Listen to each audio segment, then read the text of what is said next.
प्रिय भाई और बहनों, सभी को मेरा जय मसीह की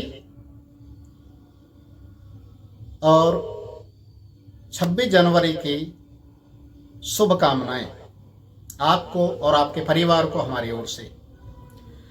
अजीजों, आज हम 26 जनवरी के विषय में कुछ बातों को देखेंगे।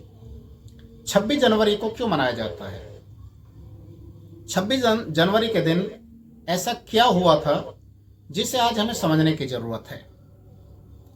प्रिय भाई और बहनों, 1947 में हमारा देश आजाद हुआ। 1949 में एक संविधान पारित किया गया जो डॉक्टर भीमराव अंबेडकर के द्वारा बनाया गया, जिसे संसद के अंदर 1950 में लागू किया गया कि हर एक भारतवासी जो भारत के अंदर रहते हैं उसे इस संविधान का पालन करना है। इस संविधान के अंदर बहुत सारे नियम हैं, बहुत सारे कायदे कानून हैं। अगर आज हम गलत करते हैं तो हमें किस तरीके से कानून सजा देने के लिए बाध्य है। यदि हम अपने देश की उन्नति के लिए अच्छा काम करते हैं तो हम अपने देश के गौरव को भी बढ़ाते हैं और उसके मान सम्मान में हम अपना एक सहयोग दे सकते हैं। प्रिय भाई और बहनों, 26 जनवरी हमें इस बात को भी याद दिलाती है कि भारत की आज़ादी के लिए बहुत सारे लोगों ने अपने बलिदान को भी दिया। बहुत सारे ऐसे लोग थे जिन्होंने घर से बेघर होकर भारत की स्वतंत्रता के लिए अपना सब कुछ दांव पर लगा दिया। आज हम अपने भारत देश के अंदर रहते हैं तो भारत देश का नियम और कायदे कानून हमें इस बात को सिखाते हैं कि हमें अपने देश के बान शान के लिए अपने आप को तैयार करना है और अपने देश की उन्नति के लिए लगातार प्रार्थना भी करना है। अजीजों, परमेश्वर के वचन के अनुसार जब हम देखते हैं स्वतंत्रता दिवस या गणतंत्र दिवस, ये ऐसे दिन ठहराए जाते हैं जिसमें हम अपने देश की सलामती के लिए दुआ कर सकते हैं, याद कर सकते हैं और उन शहीदों को नमन कर सकते हैं जिन्होंने अपने आप को हमारे देश के लिए दिया है। आइए इस समय हम परमेश्वर के वचन से हम कुछ बातों को देखेंगे। इजरायली लोगों को परमेश्वर ने मिस्र देश के गुलामी से आज़ाद किया और आज़ाद करने के बाद जब कई साल बीत गए तब परमेश्वर ने सीनै पर्वत के ऊपर अपने आप को प्रकट किया और इजरायली लोगों को व्यवस्था दिया। ये व्यवस्था उसी प्रकार की व्यवस्था है कि जिस देश में तुम जाने वाले हो तुम्हारी एक पहचान होगी कि तुम मेरे लोग हो। व्यवस्था विवरण की किताब उसके 5वें अध्याय को जब आप पढ़ेंगे, उसके पहले पद से आखिरी पद तक आपको ये सुनने और पढ़ने के लिए मिलेगा कि परमेश्वर इस्राएली लोगों को एक व्यवस्था देता है और साथ ही उस व्यवस्था में 10 आज्ञाओं का वर्णन करता है कि जब तुम उस देश में जाओ जिस देश को देने के लिए मैंने शपथ खाई है, उस देश में इन आज्ञाओं का पालन करो क्योंकि तुम मेरे लोग होंगे और मैं तुम्हारा परमेश्वर कहलाऊंगा। और हम देखते हैं परमेश्वर अपनी व्यवस्था को अपने लोगों को देता है।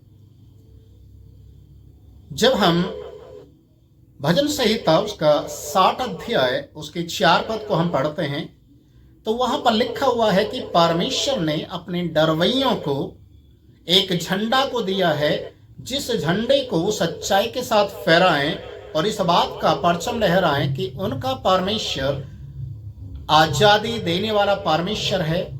इस्राएली लोगों को मिस्र देश की गुलामी से आजाद किया है, इसलिए वो उस झंडे को फहराएं और अपने परमेश्वर का धन्यवाद करें। प्रिय भाई और बहनों, 26 जनवरी के दिन झंडा फहराया जाता है और इस बात को प्रमाणित किया जाता है कि हम आजाद देश के लोग हैं। परमेश्वर का वचन साथ ही हमें एक बात को सिखाता है। मत्ती रचित सुसमाचार उसका 5 अध्याय के 16 पद को जब हम पढ़ते हैं तो वहां पर लिखा है कि तुम्हारे भले कामों के कारण लोग परमेश्वर को धन्यवाद दें। आज हमारे भले काम क्या हैं? क्या आज हमारा जीवन ऐसा है कि आज हम अपने परमेश्वर के झंडे को जब फहराएं, या अपने परमेश्वर के झंडे को, जो एक उत्सव का, एक उद्धार का झंडा कहलाता है, क्या आज हम उसके जरिए लोगों को बता सकते हैं कि हमारा परमेश्वर हमारे द्वारा भले कामों को प्रकट करता है, कि जिससे हमारी पहचान की जाती है। अजी जो आज हमारे भले कामों को देखकर लोग हमारे परमेश्वर को धन्यवाद देना है। भजन संहिता उसके 34 अध्याय के 8वें पद में लिखा हुआ है कि परख कर देखो कि यहोवा कैसा भला है। जब हमारा परमेश्वर भला है तो वो चाहता है कि हम भी भलाई करें। धन्य हैं वे लोग जो उसकी शरण को लेते हैं। परमेश्वर का वचन कहता है कि परख कर देखो कि यहोवा कैसा भला है। आज आपको और मुझे परमेश्वर को परखना ही नहीं है, बल्कि उसकी शरण में पूरी रीति से हो जाना है, ताकि हमारे जीवन से परमेश्वर अपनी महिमा को ले सके। व्यवस्था विवरण की किताब उसके 6 अध्याय को जब आप पढ़ेंगे तो वहां पर 1 पद से लेकर जब आगे 7 पद तक आप पढ़ेंगे तो लिखा हुआ है, परमेश्वर ये व्यवस्था इसलिए देता है ताकि हम उठते, बैठते, चलते, लेटते, मार्ग में चलते हुए परमेश्वर की व्यवस्था को याद रखें कि हमारा परमेश्वर जीवित परमेश्वर है। उसने मुझे और आपको इसलिए चुना, इसलिए अलग किया है, ताकि हम अपने नाती पोते परपोतों को भी परमेश्वर की शिक्षा और उस व्यवस्था का पालन करना सिखाएं, जिसके लिए परमेश्वर ने हमें सीने पर्वत के ऊपर व्यवस्था को दिया है। उस व्यवस्था को हमें अपने नाती पोते परपोतों को भी सिखाना है, ताकि आगे को वो भी परमेश्वर का डर और भय माने।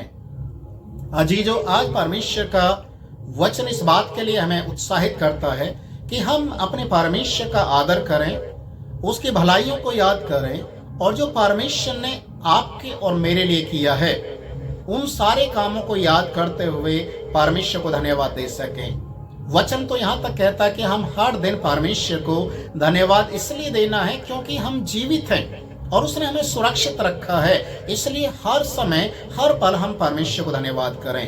प्रिय भाई और बहनों, आज 26 जनवरी का दिन है। इसलिए 26 जनवरी को जो आप मनाते हैं, झंडे को फहराते हैं, तो हमेशा इस बात को याद रखें कि अपने देश के लिए, उसके उत्थान के लिए, अपने देश की भलाई के लिए जो अच्छे से अच्छा कार्य है उसे हम करके दिखाएं, ताकि हमारे देश का गौरव बढ़े और हम घमंड से कह सकें और अधिकार के साथ इस बात को बोल सकें, हम इंडियन हैं, हम भारतीय हैं। और ये हमारे लिए सौभाग्य की बात है कि हम एक ऐसे देश में जन्मे हैं जिस देश के अंदर बड़े बड़े साधु, महात्मा और ऋषि मुनि लोग जो जन्म लिए हैं। परमेश्वर का अनुग्रह है कि आज हम एक ऐसे देश के निवासी हैं, और धन्यवाद करें उस परमेश्वर का जिसने कहा है कि अपने देश की सलामती के लिए, अपने देश के उद्धार के लिए, अपने देश की शांति के लिए लगातार प्रार्थना करें।